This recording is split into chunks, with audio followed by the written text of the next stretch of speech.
तर मंडळी, आज आपण पाहणार आहोत बुधगावच्या अशा क्रांतिकारकाची गोष्ट ज्यांनी 1940च्या दशकात इंग्रजांना सळोकी पळो करून सोडले। त्यांचे नाव होते परशुराम दादा साजनकर। परशुराम दादांनी तरुण वयातच इंग्रजांबरोबर वैर घेतले।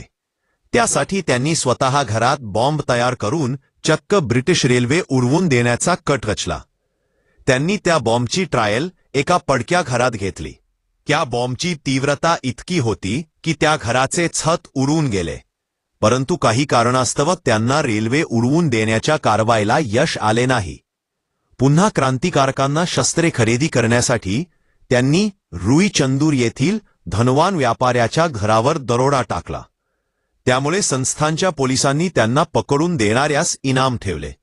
त्यामुळे काही काळ ते भूमिगत झाले, परंतु कालांतराने इंग्रज पोलिसांनी त्यांना अटक केली। कालांतराने कोल्हापूर येथे स्थानिक स्वराज्य संस्थांच्या निवडणुकांमध्ये निवडून आल्यावर भाई माधवराव बागल यांच्या पुढाकाराने सर्व क्रांतिकारकांची निर्दोष मुक्तता करण्यात आली।